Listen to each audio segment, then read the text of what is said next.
clean line aesthetic. Something like that is what we were looking for, although I have had a shake of the head behind the camera, so that probably wasn't what we were looking for. Oh, sorry. I mean, it was lots of fun, so why not? Hello, my name's James. I'm a portrait photographer from Portsmouth in the UK, and I welcome you to this, my studio, and to this, the latest tutorial on the No Fuss Muss YouTube channel. We're talking set design, we're talking black and white photography, but most importantly, we're talking focal lengths and how they can change the look, the angle, and the feel of your portraits. Welcome Myla Grace to the studio. Say hi, Myla. Hi, Myla has been shooting with us today, and this is the last shot of the day. And we've built this amazing analog set, black and white set, simple sort of polystyrene flooring on the floor, which is over a white vinyl backdrop. If you've got a white floor, you don't need any of this, but we have to put it down because we don't have a white floor in this studio.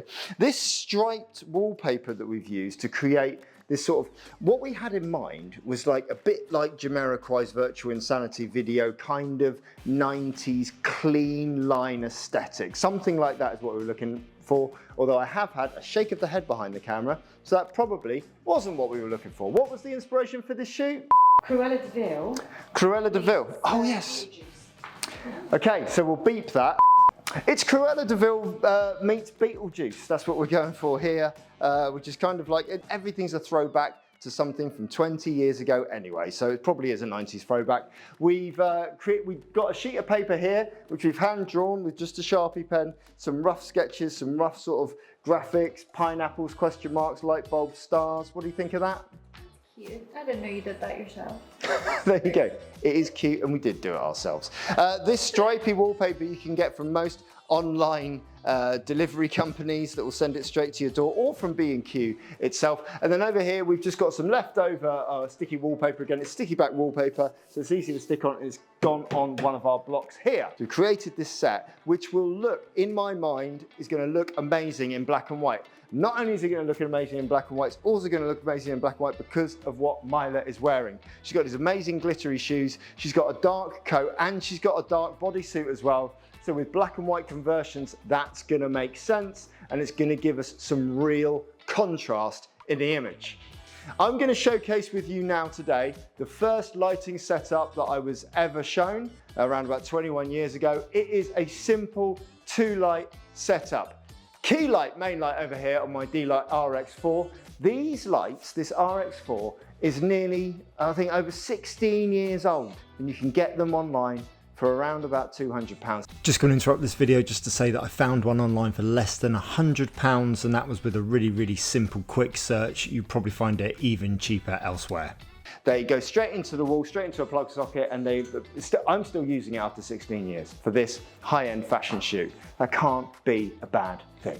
We've put our Octabox on the side here, and it's just come to the side. So we're just shooting with this light coming slightly from the side, which means we have the potential to maybe have shadow on this side of the face and this side of the image. We want contrast, but not too much contrast. That's why we're using this second light here. Quite high up on a panoramic softbox, we've got our Elinchrom 3, which is a light 16 years younger than this light, and they're going to work together in the same shoot, which is really cool. And this fill light is going to knock in some highlights and some detail into those shadow areas, which gives us a slightly more balanced image. But we're still going to have themes and elements of contrast, because this light here is 3 stops underexposed from this light here. That's a lighting ratio there of 1 to, I think 4. 1 to 2, 1 to 4. It's a lighting ratio of 1 to 8, I've just worked out.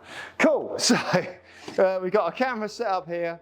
We're shooting at, because we're shooting a single subject, we can shoot at ISO 100, 160th of a second, and I'm going to be shooting at f8. I'm giving myself as much depth of field in there because we're going to be changing the focal length, and there's going to be elements of foreground and elements of background that I'm going to want to be largely sharp in the picture.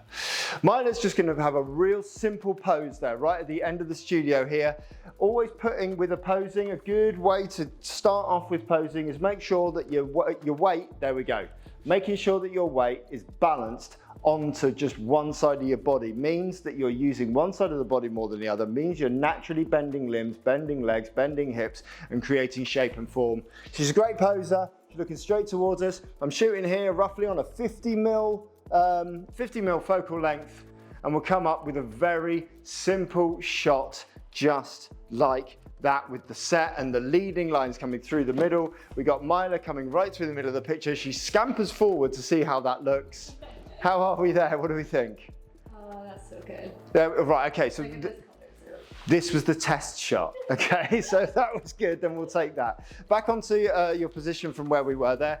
From this position of that original pose though there, which she's got, all she has to do to change this up is just make tiny little adjustments. So every time we take a flash, she just moved the weight over to the other side there. Change it, move the weight, come in there, lift of the chin was great, one more time, and now a big move there with the hand over onto the head. What we can do as well now is we can actually start to make posing changes that showcase how we don't have to make big movements of the arms, the legs, the hips, the feet, all that kind of thing. Just little movements of the shoulder, little movements of the head, and I'll talk you through it as we go through. Myla here, simple pose to begin with, then it's a little drop of the chin, then it's a little lift of the chin and a little bend of the arm, and then a movement to the other side to do similar things on the other side. Move it, oh, that's lovely. 3, 2, and 1. And still there, every shot has a slightly different feel and a slightly different mood, even though we've only moved slightly. So don't worry too much in the studio about trying to do too much of the posing and trying to change everything massively every time. Sometimes the small changes have massive impacts. Now, the great thing about this set, and the key thing about this set, is that some of the elements are movable. And what I'm gonna do is I'm gonna move our block here. We're gonna take this block, which is, you know, much heavier than it looks, as I've just found out, and we're gonna bring it halfway up the set here. Still at the same angle, but we've just moved it halfway up. So that Myla is now off that backdrop just a little bit. If we took this shot now, I'm just gonna do it just to show you. If we were absent-minded and we weren't thinking about anything, we took this shot now, it would be a disaster because our main light is now behind, or shooting behind where Myla actually is standing. So we're not getting any light on the face. Well, we're getting a tiny bit of spill light on the face there on the side, but not enough really for the look that we're going for. So we have to move all of our lights with Myla here. So this one's coming in at the same angle as it was before, same distance away as it was before because of where Myla's moved. We're just gonna move our fill light back to match it as well. If we take the shot here with her leaning up against we've given her a prop to lean up against now, which is, I'm gonna do this much more slowly.